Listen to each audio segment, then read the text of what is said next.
Howdy fellers and fellettes, today we're cooking the Morel mushroom, or as we like to call them around here, dryland fish. Now a lot of people have been asking what these taste like, and the internet says they are often described as earthy, woodsy, and nutty, sometimes even a little bit smoky.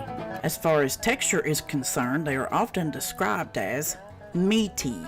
The article also added that these mushrooms are a highly desired ingredient among 5-star chefs. So let's get to cooking. But first, a little shout out to my members.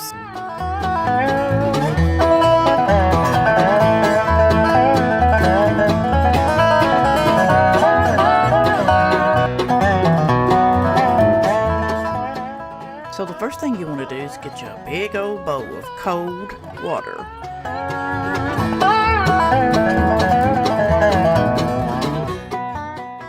So with these, I'm just going to split them in half and then place them in my water. Now some people I have seen fry these whole.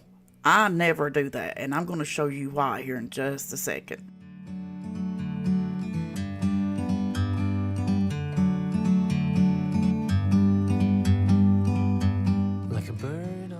You want to make sure you cut them all open and get these little bugs out of here. We ain't eating bugs. We're not trash. Okay? So make sure you cut them open. Good Lord. See, right here we're going to find us another little bug. I guess some people think that things that grow in the woods are just bug free, I reckon. So we're just going to make sure that we get these really clean. We can sit together. It's so beautiful. You and me. We meant to be in the great outdoors forever. Now part of that cleaning process is adding a ton of salt. Don't worry about the amount, just throw it to it, okay? Because that salt is going to kill maybe some of them little bugs that you missed. So make sure you do that. Then we're going to wrap them up real tight because we don't want no bugs in our refrigerator. And I set these in the refrigerator covered up for, I think it was about 6 hours, but you can even do overnight. Take a step back. Now, after you get these out of the refrigerator, just put them in a strainer in the sink and save your water, and then you can take this outside in a really good looking spot you think they might grow. Pour it out. My mom's grew a lot like that actually. So make sure you rinse them really, really, really good. Get a magnifying glass if you have to and go over them. You don't want to be eating bugs. We ain't trash. In the great outdoors.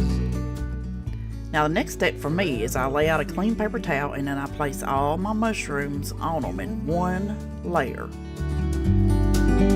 Meant to be.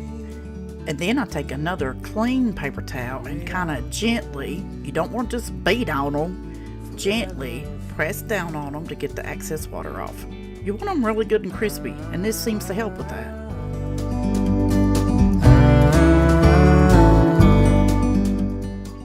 Now with my pan on about medium heat, I added about a tablespoon, maybe a little more, of butter. Now while the butter's getting nice and hot, we're going to make our coating for our mushrooms. Here I'm using a half a cup of yellow cornmeal, some pepper, and I'm also going to add some garlic salt.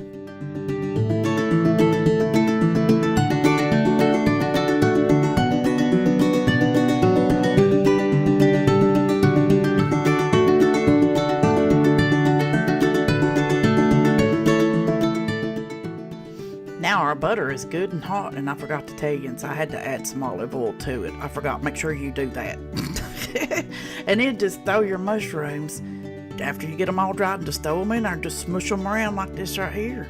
And believe it or not, that cornmeal and stuff will stick to them, and you'll have a really good coating.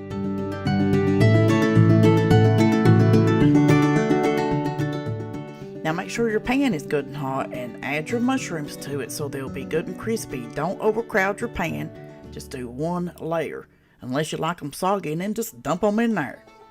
So that's about half of mine, and then you're just going to let them fry probably about 2 minutes, I think, on one side, or until they get as brown as you like them, sweetheart. That's just up to you.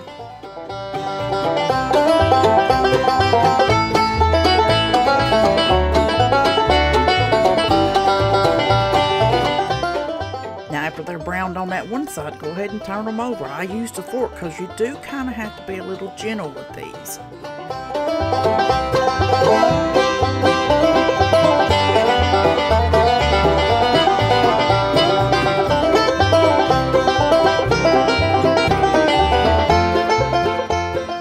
Now, once you get these as brown and crispy as you like them, get you a paper towel, put it in a plate, and put your mushrooms on top of them and set them aside to let them drain. And get ready to fry up the second batch, which I'm going to do a little differently for you guys.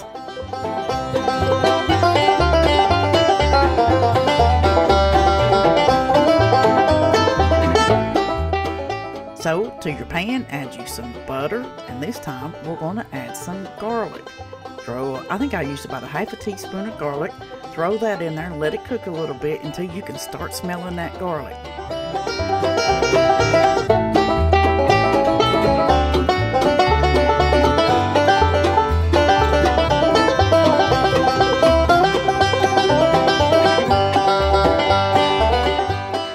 And just like we did before, add your mushrooms to your hot butter and garlic mixture. The part that I forgot to film was me adding some red pepper flakes to mine. So if you like a little spice, throw you some red pepper flakes on there, or whatever you like spicy. You can throw jalapenos in there with them too. I've done that as well.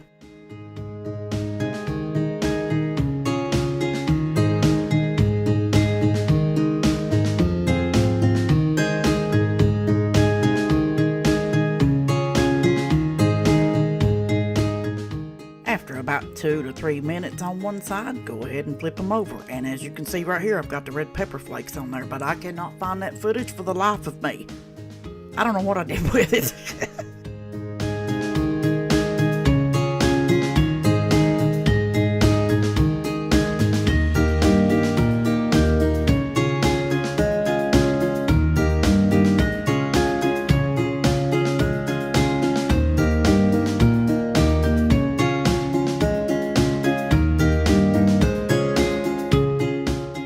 And here they are, all done, all cooked up and ready to serve, if you're willing to share them, which I highly doubt.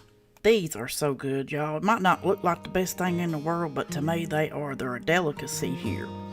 And actually, I was reading online and it says the Morel contains high amounts of potassium, vitamins, and copper, which all contribute to a healthy heart.